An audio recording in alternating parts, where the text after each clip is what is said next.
네, 오늘은 제가 옛날 이야기를 하나 해드리겠습니다. 옛날 이야기. 일부 때는 좋아하더라고 옛날 이야기 한다니까요. 우리 어릴 때 이렇게 많이 여러분들이 읽었던 그런 책입니다. 옛날 아주 먼 옛날에 고구려 제25대 평원왕 때 이야기입니다. 평원왕에게 딸이 하나 있었는데 그 딸을 평강이라고 부르는 딸이 있었죠. 평강이라고 하는 이 공주는 어릴 때부터 너무너무 자주 울어서 눈물을 자주 흘리고 울어서 별명이 울보평강이었습니다. 울보평강. 어릴 때 너무 많이 울어서. 자, 성도님들 생각해 보세요. 평강이라는 이 공주가 어릴 때 이렇게 많이 울었다는데 마음이 약하고 여려서 울었을까요? 고집이 세서 울었을까요? 고집이 세서 우는 겁니다. 고집이. 공주로 자라다 보니까 누가 감히 공주한테 말을 하겠어요. 함부로 말도 못하고 나쁜 말도 못하고 상처 주는 말도 못하고 그저 공주님이니까. 그러니까 이 평강은 아주 고집이 세게 자란 거고, 좋은 표현으로 하면 소신이 확실하게 자란 거죠. 네. 이 딸이 그냥 큰일 작은일 할 거 없이 막 땡깡을 부리고 자꾸 울고 궁궐이 떠나가도록 막 우니까 아버지가 그래도 임금인데 난처합니다. 그래서 평강에 와가지고 그랬어요. 야, 평강아, 네가 왜 그렇게 자꾸 울어서 임금의 귀를 시끄럽게 하느냐? 너 어떻게 그렇게 자꾸 울어서 커가지고 사대부 집안에 네가 시집을 가겠느냐? 내가 듣기로 이 장안에 아주 소문난 바보 온달이라는 자가 있다는데 너 계속 울면은 내가 그 바보한테 시집 보낼 거다.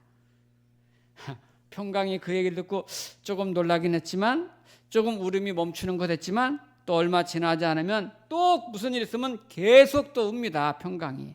그럼 이 아빠 임금이 와가지고 얘야, 너 또 그렇게 우느냐? 너 계속 울면 진짜 바보 온달에게 시집 보낼 거야 하고서 또 지나가요. 그러다가 또 얼마 있으면 또 옵니다. 또 오면 아버지가 와가지고 평강아, 너 바보 온달한테 시집 보낸다. 울음 또 그쳐라. 이렇게 말합니다. 그런 중에 세월이 흘러서 평강공주가 혼기가 다 찼습니다. 평원왕이 평강공주를 불러서 고구려의 아주 유력한 귀족 가문에 시집을 보내려고 이야기를 합니다. 이때 평강공주가 당차게 그 혼사를 거부하면서 말합니다. 아바마마, 임금님께서 항상 말씀하시기를 너는 반드시 커서 온달에게 시집 보낸다고 하셨거늘 이제 와서 그 약속을 어기신다니 무슨 말씀입니까? 평범한 필부도 시건하지 않거늘 한나라의 임금께서 한 번 말씀하신 것을 어찌 바꾸시겠습니까? 저는 아버님 말씀대로 온달에게 시집가겠습니다. 이 말에 아버지가 임금님이 화가 나가지고 분노를 폭발해가지고 무엇이라고 너 당장 나가라! 그러니까 평강주가 예 아바마마 안녕히 계십시오. 고집이 보통 아니잖아. 나가겠습니다. 나갑니다. 나갈 때 그냥 나가지 않습니다. 플랜을 탁 짜가지고 온 몸에 머리부터 발끝까지 금팔찌, 금목걸이, 금발고리 해가지고 그냥 금은 보석들을 잔뜩 주렁주렁 다 달고서 나가는 거죠. 그리고 온 장안에 듣기만 해도 이 바보라고 온달이 소문난 사람을 찾아갔어요. 찾아가 보니까 그 어머니는 눈이 먼 맹인인데 이 온달이 혼자서 모시고 사는 거예요. 평강이 온달에게 찾아가서 자초정을 쭉 설명하고서 내가 당신에게 시집을 왔습니다. 그러니까 바보 온달이 뭐라고요? 이러면서 이제 그래도 바보라도 다 알아들으니까 놀라가지고 엄마한테 간 거예요. 엄마한테 가가지고 사정을 얘기하니까 안 될 말이다. 내가 와서 설득하겠다. 그래서 이제 데려오니까 엄마가 말하는 거죠. 평강에게 아니 이렇게 지체 높으신 분이 무슨 말씀입니까? 어떻게 저희 집에 망하는 꼴을 보려고 오십니까? 만약에 공주님 우리에게 시집 오면 왕이 가만히 있겠습니까? 우리 죽을 것 같아요. 안 된다고. 근데 평강공주가 고집이 세잖아요. 끝까지 설득하고 버티고 거기 살면서 계속 시집 오겠다고 하니까 끝내 이제 온달의 아내가 된 겁니다. 이후에 이 평강이 궁궐에서 바리바리 싸갖고 나온 팔찌, 금, 은, 보석들을 하나씩 둘씩 팔면서 온달의 집을 가난에서 다 벗어나게 만들고 또 그 이 돈을 가지고 이 자기 남편이 된 온달을 훌륭한 무인으로 성장하게 하기 위해서 활도 사고 창도 사고 칼도 사고 말도 샀는데 이 말도 아주 명말을 사가지고 훈련을 잘 시켰어요. 고구려는 해마다 이 사냥대회가, 왕이 주최하는 사냥대회가 있었는데 온달이 그 사냥대회에 출전했는데 아주 최고 우수한 성적을 거두게 된 거예요. 거기에 참관하고 있었던 평원 왕이 그 온달을 눈여겨보게 된 거죠. 얼마 후에 중국의 무제가 고구려를 침공하고 침략해 왔을 때 온달이 그 전쟁에 앞장서 출정해가지고 그 무제의 군대를 다 물리치고 큰 공을 세우게 됩니다. 이때 평원왕이 온달을 불러서 정식으로 내 사위로 맞이하겠노라 인정을 해주고, 그때 대형이라고 하는 큰 벼슬, 장군급에 해당하는 큰 벼슬을 그에게 내립니다. 그러니까 바보 온달이 이때부터 대형 온달이라는 요즘 말로 스타가 된 거죠. 자, 뭐 설교 시간에 이런 얘기만 하면 재밌을 것 같죠? 자, 두 가지 물어볼게요. 평강이 바보 온달에게 시집을 가게 된 이유가 뭘까요? 바보 온달에게 시집을 간 이유는 어릴 때부터 자기 인생의 가장 중요한 존재였던 아버지가 걸핏하면 너 온달에게 시집 보낸다? 온달에게 시집 가라.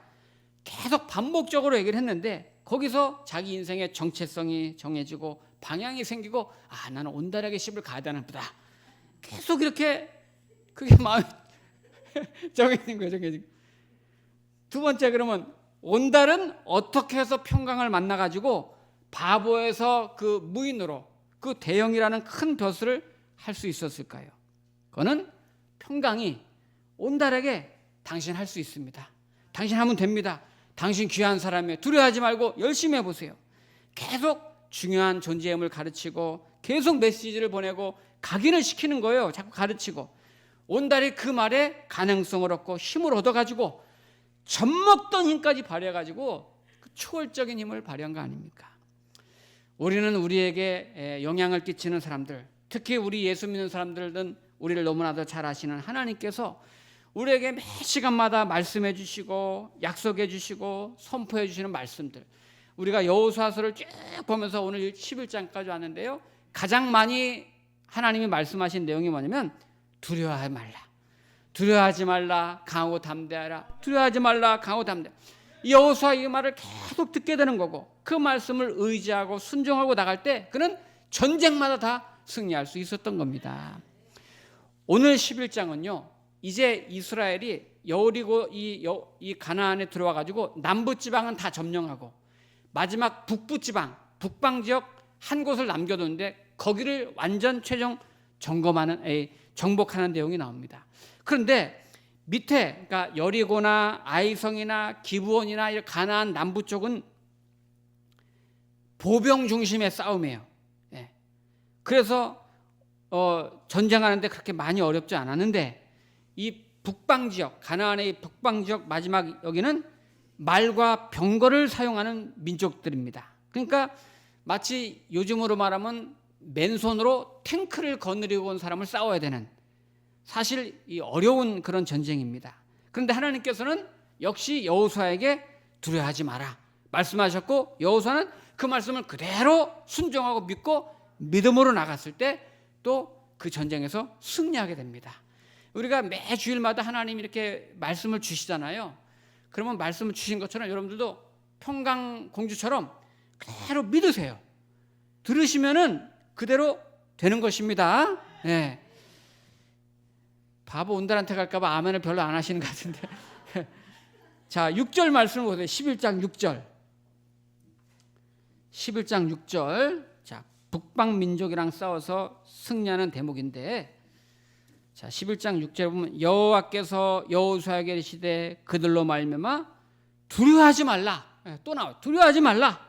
내일 이맘때에 내가 그들을 이스라엘 앞에 넘겨주어 몰살시키리니. 전쟁은 하나님이 하는 거예요. 너는 그들의 말 뒷발의 힘줄을 끊고 그들의 병거를 불사르라 하시니라. 전쟁에서 이길 건데 이기면 말 뒷발 힘줄을 끊어버리고 병거를 불사르래요. 그래가지고 여호수아가 7절부터 전쟁을 하다가 이깁니다. 그러니까 9절 11장 9절에 보니까 시작.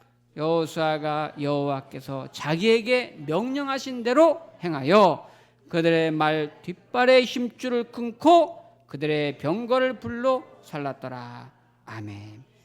여호수아는 말씀 그대로 믿음으로 전쟁에서 이겼고 순종해가지고 말의 뒷발의 힘줄을 끊고 병거를 불살랐어요. 근데 여기서 조금 그런 생각이 들죠.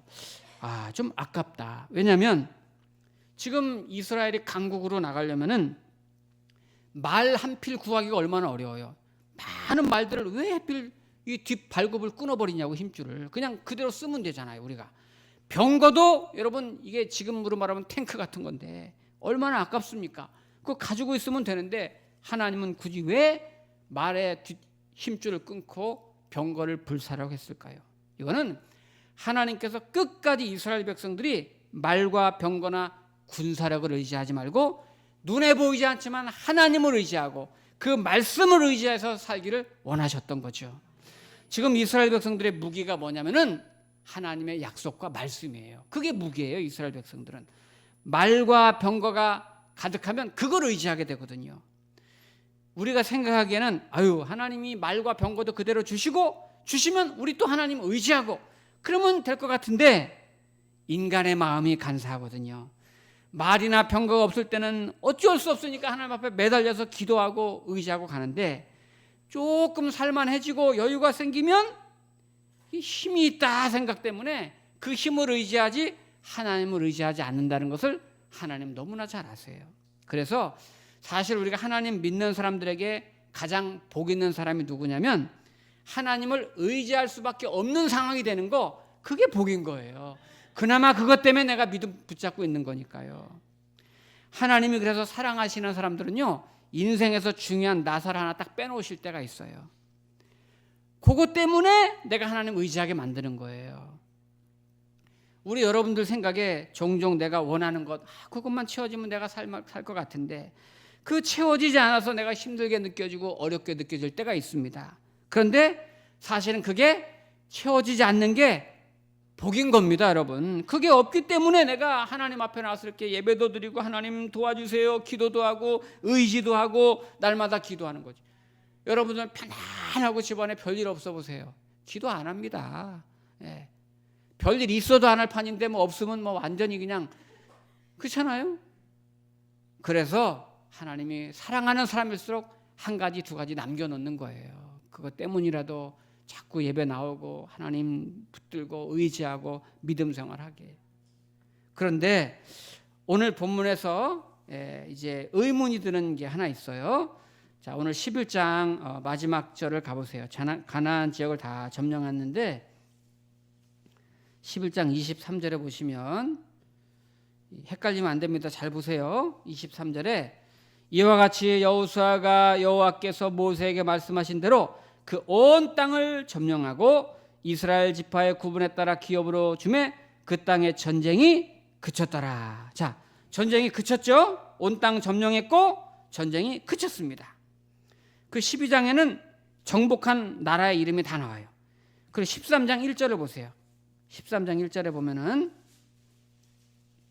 거기서 이제 헷갈리는 거예요. 13장 1절에 여호수아가 나이가 많아 늙음에 여호와께서 그에게 이르시되 너는 나이가 많아 늙었고 얻을 땅이 매우 많이 남아 있도다. 자, 얻을 땅이 매우 많이 남아 있도다. 이상하잖아요. 아까 11장 끝에서는 온 땅을 점령했고 전쟁이 그쳤더라. 전쟁이 끝났다고 했는데 오늘 13장에서는 아직 얻을 땅이 남아 있도다. 얻을 땅이 남아 있도다. 그랬어요. 어떻게 된 거죠? 자, 11장 23절을 다시 보세요. 11장 23절에 보시면은 이와 같이 여호와께서 모세에게 말씀하신 대로 그 온 땅을 점령하여 이스라엘 지파의 구분에 따라 땅을 다 점령했어요. 그래서 그걸 기업으로 주었어요. 그래서 전쟁이 끝났어요. 자, 기업으로 주셨다는 거랑 그 주신 거가 내 소유가 됐다는 거랑은 좀 다른 문제입니다. 본문에서 여호수아에게 하나님이 기업을 분명히 주셨는데 아직은 내 소유가 아직 아닌 거예요. 얻을 땅이 남아있더라. 하나님이 가나안 땅을 기업으로 주시고 밟는 곳마다 다 주리라, 그 1장에서 약속했는데요.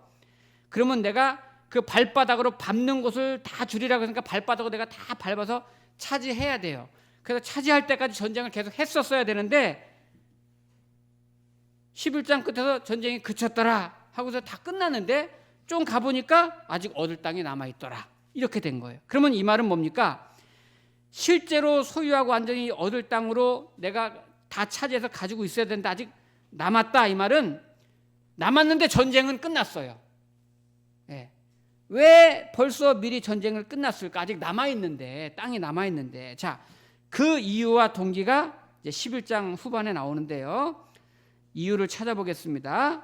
11장 21절에 보시면 11장 21절 보시면 이제 막 전쟁이 끝나가는 대목인데, 그때에 여호수아가 가서 산지와 헤브론과 드빌과 아납과 유다와 온 산지와 이스라엘 온 산지에서 아낙 사람들을 멸절하고, 이 아낙 사람들은 가나안에 사는 사람 중에 거인족이에요. 거인족, 힘이 센 사람들 다 멸절했어요. 그리고 또 그들의 성읍들을 진멸하여 바쳤으므로 이스라엘 자손의 땅에는 아낙 사람들이 하나도 남지 않아요. 거인들 다 묻혀놨고 가사와 가드와 아스도데만 남았더라. 자, 여기 22절에요.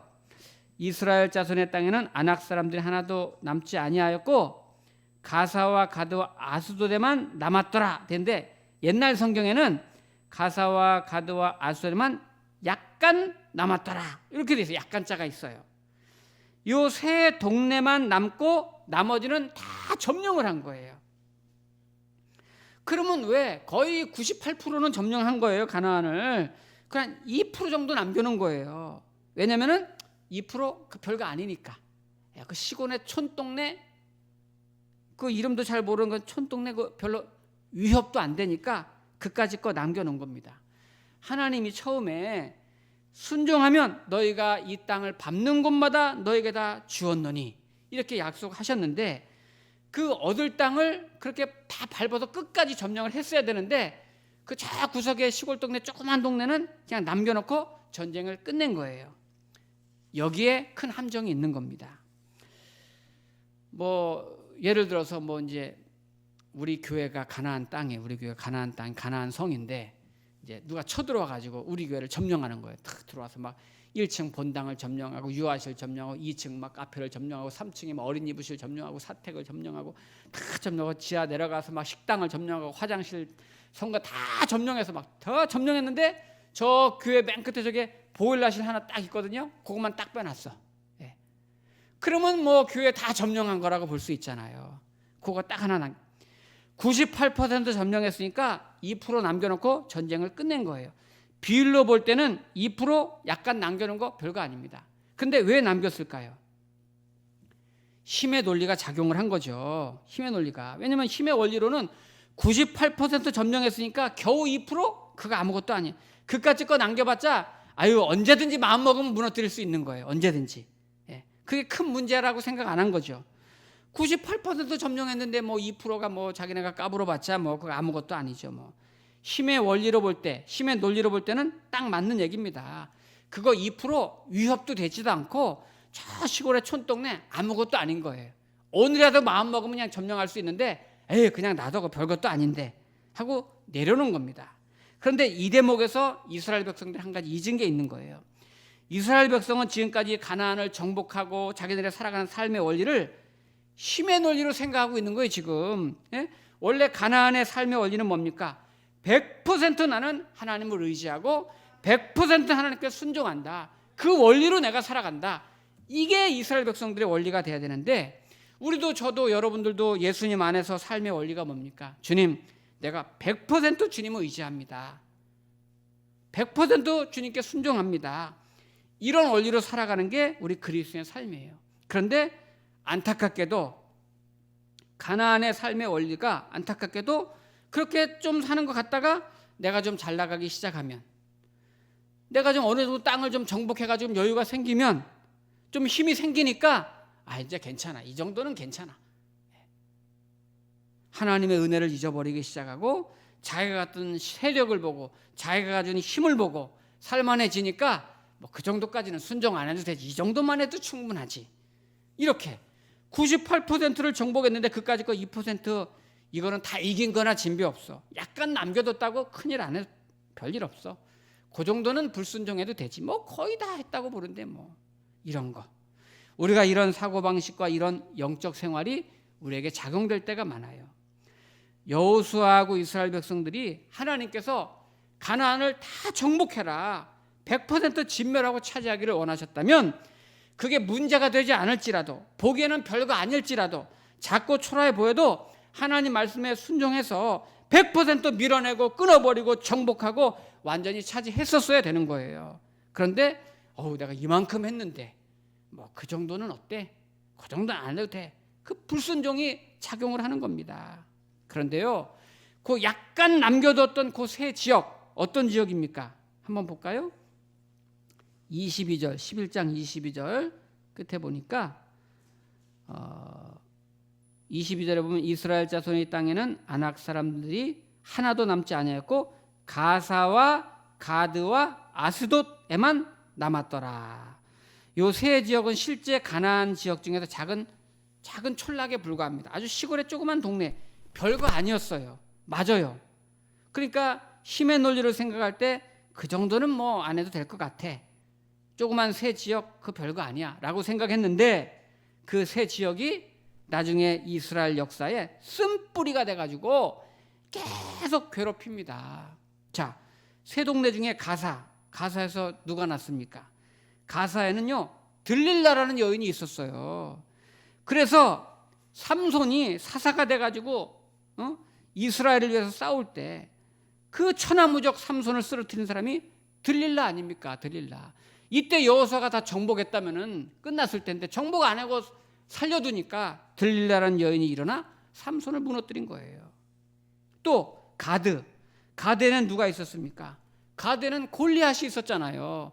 블레셋과 전쟁에서 가드 출신 골리앗이 나와가지고 이스라엘을 벌벌 떨게 하고 사울 왕을 떨게 하고 감히 두렵게 만들었잖아요. 이때 여호수아가 물리쳤으면 끝났을 거를 평생 괴롭힙니다. 또 아스돗은 이스라엘 백성들에게 하나님의 영광과 임재를 상징하는 언약궤를 빼앗겨가지고, 아스돗에는 가나안의 가장 큰 신전 다곤 신전이 거기에 있는데 언약궤를 뺏어서 다곤 신전에다가 블레셋 백성들이 딱 바쳤잖아요. 이렇게 내가 인간적인 방법으로 세상의 논리로, 세상 힘의 논리를 가지고 남겨두었던 그 작은 땅, 불순종했던 그 조그만 거 하나가 쓴뿌리가 돼가지고 계속해서 나를 걸고 넘어지고 불행하게 만들고 역사에 씻을 수 없는 이스라엘의 오욕을 남겨주는 거예요. 우리 하나님 믿는 성도들에게 날마다 부딪혀오는 문제와 인생의 위기가 있을 때 우리 성도님들도 내가 하나님을 믿는 사람으로서 내가 내 힘으로 살았냐 하나님의 힘으로 살았냐 결단하면서 정말 하나님의 힘으로 산다면 그런 크고 작은 문제 앞에 하나님을 의지하는 신앙적 모습이 나타나야 되는데, 세속의 원리, 내 힘으로 어떻게 해보려고 하고 인간적인 방법으로 풀어보려고 하고 그렇게 하려는 분들이 많아요. 내가 하나님을 믿으면서 주일마다 나와서 예배를 드리면서도 문제가 닥치고 고난이 닥치면 기도하기보다는, 하나님을 생각하면서 의지하기보다는 눈에 보이는 세상적 방법으로 이리 뛰고 저리 뛰면서 힘의 논리를 어떻게 해보려고 하고 누구 사람 아는 사람 없나 찾아보려고 하고, 그런 모습들이 우리에게 더 많잖아요. 그러다 보니까 우리의 기도의 제목이나 삶의 방향도 다 세상적인 게 너무 많아요. 이것이 틀렸다 이런 건 아니지만 우리가 이 땅에 살면서 하나님 믿는 사람으로서 세상적인 사고, 세속적인 사고가 자꾸 있으면 그게 우리를 지배하게 되는 거예요. 우리가 예수님 믿으면서 그 주님의 은혜와 힘으로 나는 살아가는 사람이다. 그래서 내가 그 힘을 의지하고 순종하며 살아야 되는데, 우리는 예배는 드리면서 말씀을 들으면서도 자꾸 내가 실제 현장에서는 내 힘으로 살려는 그런 경향이 있다는 거죠. 그래서 하나님을 믿으면서 순종하는 영역도 있지만 아직 하나님 앞에 순종하지 않는 영역들이 우리에게 있는 거죠. 사실 오늘 말씀의 포인트는 너 힘으로 살 거냐 하나님의 힘으로 살 거냐 그걸 물으시는 거예요. 저와 여러분들에게. 하나님의 힘으로 살 거면 100% 하나님의 힘으로 살고 100% 순종하며 살아라. 이런 말씀을 주시는 거예요. 가나안의 삶이란 예수 믿은 후 그리스도인의 삶이라고 했습니다. 그리스도인의 삶이란 뭘까요? 예수님만이 나의 힘입니다. 예수님만이 나의 힘의 근거가 됩니다. 그거를 자꾸 연습하고 훈련하는 거예요. 내가 얼마나 그분을 의지하는가, 크고 작은 일이 있을 때가 얼마나 그분을 내 삶의 은혜의 근거로 삼고 사는가, 이거를 갖다가 확인하면서 끝까지 주님 의지하면서 내 삶을 올인하는 그런 삶을 살아가는 것이 가나안의 삶이고 성도의 삶이죠. 우리나라는 그 명절 때가 되면은 텔레비전에서 그 옛날 영화 같은 거 많이 보여주더라고요. 그래서 저는 일부러 영화관 잘 안 가요. 뭐 거기 공짜로 딱 틀어보니까. 근데 이제 지난 겨울인 것 같은데 그 영화를 딱 이 텔레비전을 틀었더니 닮아야 놀자 이런 영화가 하더라고요. 닮아야 놀자. 그래서 틀은 장면이 시작은 아니었는데 뭐 조금 지난 것 같은데 좀 재밌는 장면이 있어가지고 그냥 이제 계속 보게 됐어요. 근데 이제 조폭들이 이 깡패 이 조폭들이 밖에서 이 세상에서 사고를 쳐가지고 몸을 숨기려고 이 절로 들어온 거예요. 산속에 이 절간으로 절로 들어서 몸을 피하고 있는데 거기서 이 난장판을 벌이는 겁니다. 막 스님들 못 살게 그러고 스님들은 나가라 그러고 이 사람들은 못 나간다 그러고 거기서 막 시끄럽게 하니까 이 스님들이 힘든 거예요. 조폭들이랑 내기를 하는 거예요. 내기를 해서 지면은 조폭들 나가라. 이기면 여기 살아도 좋다. 이 내기를 몇 번 해요. 그래도 이제 안 나가고 이게 안 되니까 노 스님이 있어요. 노 스님, 주지 스님 같은 노 스님이 한 분이 있다가 그 사람들을 그 스님들도 부르고 그 조폭들도 불러가지고 내기를 합니다. 내기하는데 지면은 나가야 돼요. 조폭들이. 내기가 뭐냐면은 밑 빠진 독이 있어요. 항아리가 큰 항아리, 사람도 들어가면 큰 항아리인데 밑이 빠져서 밑에가 구멍이 이만큼 뚫려가지고 밑이 깨져서 구멍이 뻥 뚫린 그런 항아리 독이 있는데 거기에다가 물을 채우라는 거예요. 물을 꽉 채우면은 안 나가도 좋다. 이렇게 내기를 한 거예요. 그러니까 이 조폭들이 그 밑 빠진 항아리에다가 물을 채우려고 막 고무신에다 물 떠오고 바가지에다 물 떠와서 막 샘물에 가가지고 물 떠가지고 막 다해서 항아리에다 붓고 막 물 떠가지고 막 항아리에다 붓고 막 이렇게 조폭 한 명은 그 항아리 밑에 구멍 뚫린 거 막 손으로 막고 있어 이렇게 막 열심히 막 조폭들이 떠다가 막 물을 날라다 버요. 계속 항아리에다가. 근데 물이 받아집니까 그게? 안 받아져요. 안 받아져. 물 축축 다 새는 거예요. 그러는 중에 어느 조폭 한 사람이 잠깐 번쩍 하더니 야, 이 항아리 전부 다 들어. 들어가지고 막 끼고 하더니 큰 옹달샘에다가 풍덩하고 던졌어요. 던져가지고 이렇게 바로 세우니까 물이 점점 채워져 가지고 항아리에 물이 가득 찬 거예요. 저는 목사라서 그런지 그거 보면서도 은혜를 받았어요. 저는. 우리가 신앙생활 하면서 밑 빠진 독에 물 붓기식으로 하는 수가 있어요. 신앙생활 그렇게 하시는 분이 계세요. 교회 나오기는 나와. 매주 나오는데 안 채워져. 교회는 배동 나고 말씀도 계속 들어요. 아멘 하고 돌아가면서 밑 다 빠지는 거야. 물은 다 빠져나가요. 돌아가면 또 원망하고 불평하고 내 생각대로 살고 내 고집대로 살고 내 힘으로 살려고 마둥마둥 하는 거예요. 받은 물은 다 쏟아내버리고 그러니까 삶은 삶대로 지치는 거죠. 예수 믿는 삶이라는 거는 뭐냐면요, 나를 예수님께 풍덩 하고 던지는 거예요. 예수님의 샘물에다가 내 전 존재를 풍덩 하고 던져가지고 푹 빠뜨려서 담그세요. 하나님의 그 풍성한 은혜가 나에게 팍 채워지고 하나님의 사랑의 에너지가 나한테 충만하게 채워지도록 담그고 사세요. 담그고. 그럴 때 100% 내가 하나님을 의지하게 되고 하나님을 바라보게 되고 내 힘은 1%로 다 빼시고 주님께 의지하고 바라볼 때 끝까지 그 말씀에 순종할 때 푹 담가진 그 항아리에 물이 가득 차듯이 하나님의 한없는 사랑이 우리에게 계속해서 채워지고 그 주시는 기쁨과 자유함이 우리에게 넘치게 되는 것입니다. 오늘 말씀처럼 우리가 주의 말씀에 내 힘으로 살 거냐 주님의 힘으로 살 거냐, 100% 내가 주님의 힘으로 살겠습니다, 그렇게 결단하시고 정말 주님의 힘으로 살기 위해서 내가 주의 말씀을 그대로 의지하고 믿고 순종하는 저와 여러분 되기를 축복합니다. 기도하겠습니다.